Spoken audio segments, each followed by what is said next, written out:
When I was just 6 years old, my life took a rough turn. My parents, who never seemed to say a kind word to me, yelled at me one day and told me to leave the house. They always seemed to favor my younger brother, Adam, which made me feel like I didn't belong. I remember walking down the dark streets, scared and alone, until a kind woman came up to me and took me in. Fast forward 16 years, and I had become a successful woman. When my parents came back into my life, I was ready to face them differently, determined to change everything. I grew up in a wealthy family in Chicago. Despite all the money, I often felt invisible in my own home. My parents, Mr. and Mrs. Peter, were powerful lawyers who cared a lot about their status and success. They adored Adam, who did well in school and easily got their praise. In contrast, I struggled to meet their high standards, always feeling ignored and mistreated. No matter what I did, it was never enough to earn their approval. But little did I know, my life would change greatly thanks to my Aunt Lauren. My name is Anna, and at 7, things reached a breaking point. I had just come home from school, nervous about my test results. I had studied hard, but still didn't get the grade my parents wanted. That evening, I heard their raised voices in the living room. "She's a disappointment," my mom shouted. "We've given her every chance, and what do we get in return?" I stood frozen outside my bedroom door, tears running down my cheeks.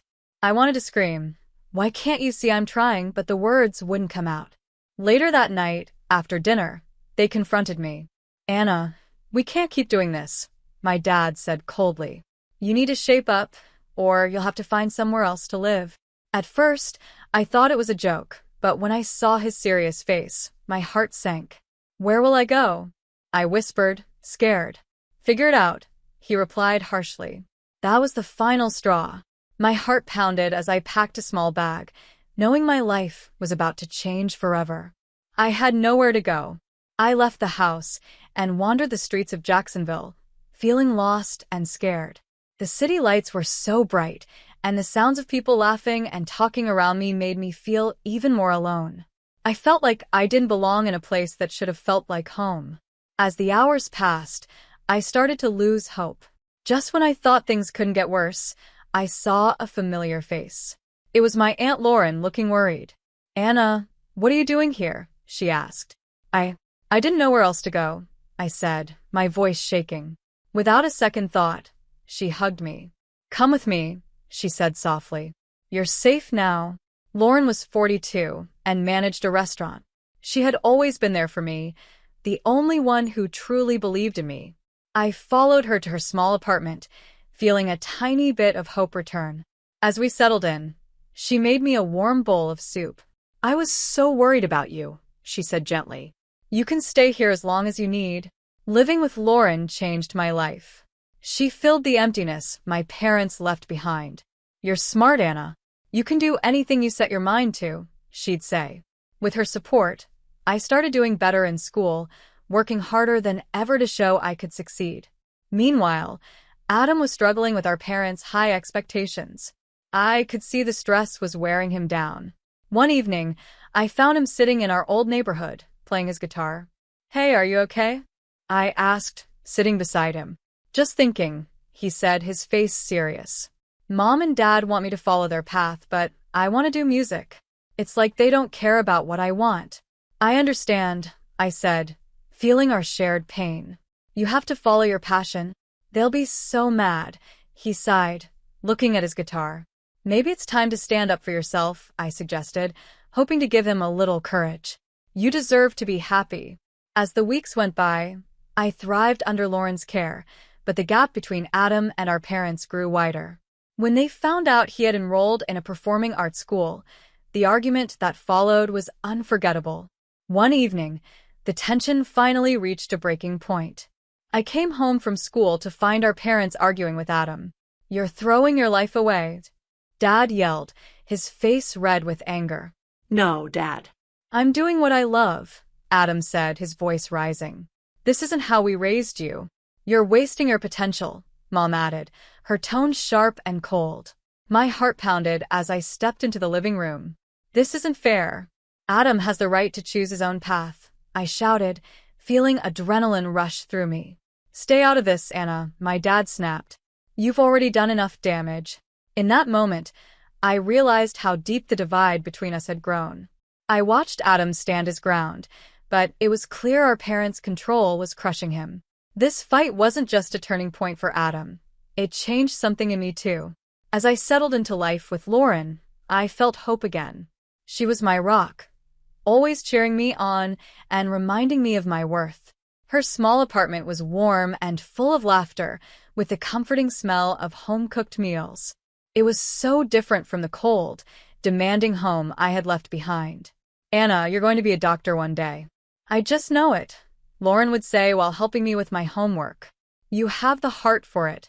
Her belief in me lit a fire. I threw myself into my studies, determined to succeed. School became my safe place, where I could escape the painful memories of my childhood. I worked hard for high grades, wanting to prove my worth, not just to myself but to my parents too.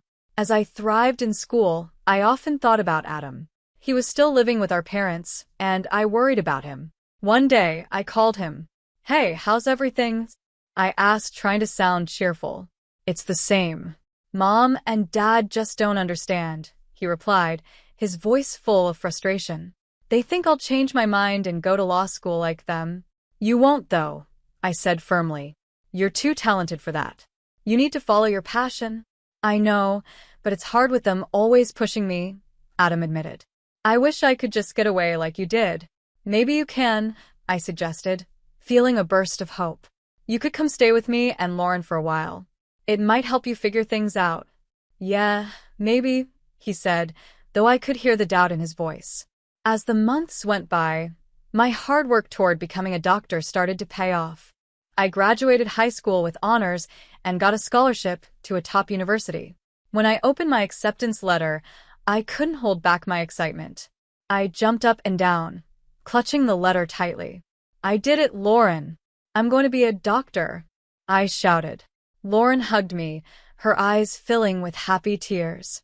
"I always knew you could do it, Anna. You deserve this." But even with my happiness, I felt a bit of fear. I knew the path ahead would be hard, and I worried about what would come next for both me and Adam. I also knew my parents would probably react the same way they always did, without much pride or warmth. When I called them to share the news about my scholarship, their response was cold. "That's great, Anna," my dad said, sounding flat. "But remember, medical school is tough. You'll have to be perfect. Why can't you just be proud of hers?" Lauren said, frustrated. "She's worked so hard for this."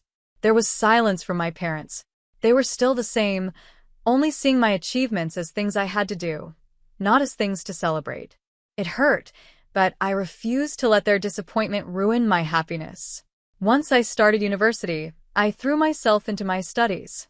Medical school was tough, but I loved every bit of it. Learning new things fueled my passion, and I enjoyed the challenges. Late nights studying were often brightened by texts from Adam, who was finding his own path. "Just finished another song," he texted one night. "It's about breaking free from expectations. I can't wait to hear it." I replied, feeling proud of him and hoping he'd find the courage to follow his dreams. As I moved forward in my studies, my parents tried reaching out again, but it felt empty. They sent me an email, suggesting I should think about law school instead, even offering to help pay. "Anna, think about what a law degree could mean for your future," they wrote. Anger rose up in me, and I slammed my fist on the desk, shouting at the computer screen, "I don't want to be a lawyer. I'm going to be a doctor." One afternoon, Lauren found me in this state. "What's wrong?" she asked, concerned. "They think I should drop everything and follow their path," I said, frustration spilling over. "It's like they can't accept who I am." "Anna, you are strong," Lauren said softly. "You've come so far. Don't let their expectations pull you down." Her words reminded me of my purpose. I was determined to break free from my past and follow my dream of helping children. I threw myself deeper into my studies, finding a sense of belonging and purpose I had never felt before. But even as I moved forward, the shadows of my past stayed with me. I had left my childhood home, but the scars from my parents' rejection still hurt. I couldn't shake the feeling that they would never truly accept me. Despite this, I kept going, driven by Lauren's love and my own dream of a better future. Little did I know the hardest test was still ahead, and my need for acceptance would only get more challenging. As I went through medical school, I felt like I was finally becoming the person I was meant to be. I had a purpose, and my passion for helping children pushed me forward. I had friends who shared my dreams, and for the first time, I felt like I belonged. But even as I thrived in this new world, my parents' presence still hung over me like a dark cloud. I would get emails from them now and then, reminders of what they wanted for me and suggestions that I consider law instead of medicine. Each time I read those emails, old anger would bubble up, but I had learned to push those feelings aside. One evening, while I was studying for an exam, my phone buzzed. It was a message from Adam. "Can we talk? I need to figure things out." I felt a wave of concern. "Of course, come over," I replied, eager to help him. When Adam arrived, he looked more stressed than ever. "I can't take it anymore, Anna. Mom and Dad won't let up," he said, running his hand through his hair. "They think I'm just wasting my life on music." "You know that's not true," I said, trying to reassure him. "You have real talent, and you deserve to follow your passion." "I know, but every time I try to talk to them, it's like talking to a wall," he said, frustration clear in his voice. "They just don't understand." As we talked, I could see how hard this was for him. I knew exactly how suffocating it felt to be constantly pushed in a direction you didn't want to go. "Maybe it's time to stand up to them," I suggested. "You deserve to be happy." Adam nodded slowly, but I could see he was still unsure. "I don't want to lose them completely. Sometimes, you have to take a stand for yourself," I said softly. I answered, "I had to do the same thing. It's hard, but you'll be better for it." Days turned into weeks, and as I focused on my studies, the thought of facing my parents was always in the back of my mind. I knew that one day, I'd have to confront them. Then, one evening, I got a call from my mom. "We'd like to have a family dinner," she said. "It's important." A knot formed in my stomach. "Sure," I replied cautiously, unsure of what they wanted. The dinner was set for a few days later. As it got closer, I felt a mix of nervousness and hope. I wanted to believe they might be ready to understand me, but part of me was preparing for more disappointment. When the day came, I arrived at the restaurant early, my heart racing as I waited. When my parents, Mr. and Mrs. Peter, walked in, they looked as serious as ever. They sat down, and I could feel the tension. "Thank you for coming," my mom began, her voice calm but cold. "We wanted to talk about our family and our future." "Okay," I said, trying to keep my voice steady. "I've been thinking," my dad said, leaning forward, "about your education and future. We believe it's time for you to consider law school." My heart sank. "I've told you before, Dad. I want to be a doctor. That's what I love," I replied firmly. "Passion doesn't pay the bills," he shot back, frustration clear in his tone. "You need to think practically." "Practicality isn't everything," I replied, feeling anger rise inside me. "I've worked hard to get where I am, and I won't let you push me into something I don't want." The tension grew, and other people in the restaurant were beginning to notice our argument. "Anna, we just want what's best for you," my mom said, her voice shaking a little. "But you're not making smart choices." "No, you're not listening." "You've never listened," I said, unable to hold back anymore. "You've spent my whole life judging me by grades and achievements. I'm done with that." At that moment, Adam walked into the restaurant, noticing the tension. He came over, his eyes full of concern. "What's going on?" he asked. "Just a family discussion," my dad said dismissively, but it was clear things had gotten heated. "This doesn't look like family," Adam replied, giving our parents a hard look. "You can't keep doing this to her or to us." "What do you know about families?" my mom shot back harshly. "More than you think," Adam said, stepping closer to me. "Anna deserves support, not judgment. We both do." In that moment, all the emotions that had been bottled up for years finally spilled over. All the feelings I had kept bottled up for years came rushing out. I realized I had spent too long trying to earn their love and approval, only to find that nothing would ever be enough. "I'm done trying to live up to your standards," I shouted, my voice shaking. I'm finally happy, and I won't let you take that away from me. The restaurant fell silent, and I felt everyone's eyes on us. It was a moment of complete honesty, with all the pain, rejection, and struggle of my childhood laid bare. As I looked around, I knew I was ready to leave the past behind and reclaim my life. But I also knew that this was just the beginning of a bigger battle. The silence was thick. My heart raced as I stood there, facing my parents with my true feelings out in the open. Adam stood beside me, his presence comforting.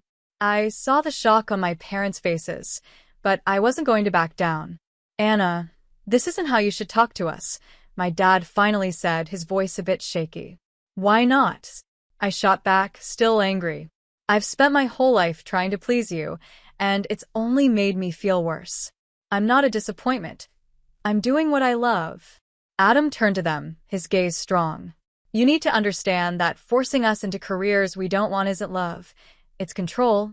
My mom looked stunned, her usual authority fading. We thought we were doing what was best for you, she said softly, a hint of hurt in her voice. Best for us or best for you? I replied, feeling the weight of my words. You've never seen us for who we really are, just your expectations. In that moment, I felt a change in myself. I was no longer the scared little girl trying to earn their approval. I was an adult, a future doctor with dreams of helping others, and I was finally ready to stand up for myself. And for Adam. Enough of this, I said firmly. I won't let you control my future anymore. I'm going to be a pediatrician, and nothing you say will change that. Tears welled up in my mom's eyes as she seemed to realize the impact of her actions. I just wanted you both to have secure futures, she whispered. I thought that would make you happy. Mom, happiness isn't just about a job or title, Adam said gently. It's about being true to ourselves. I want to make music, and Anna wants to help children. That's what will make us happy. The restaurant stayed quiet, but I felt a huge weight lift off my shoulders. For the first time, I could breathe freely. I had finally spoken my truth, and it felt freeing. Maybe we've been too focused on our own ideas of success, my dad admitted, sounding regretful. We didn't mean to push you away. I could see they were sincere, but I also knew words alone wouldn't fix everything. It's going to take time, I said calmly. Time for me to trust you again. But I'm willing to try if you are. With a deep sigh, my mom nodded. We want to support you, Anna. Really, we do. Can we start fresh? Adam and I exchanged a glance. Let's take it one step at a time, I replied carefully. There's a lot to work through.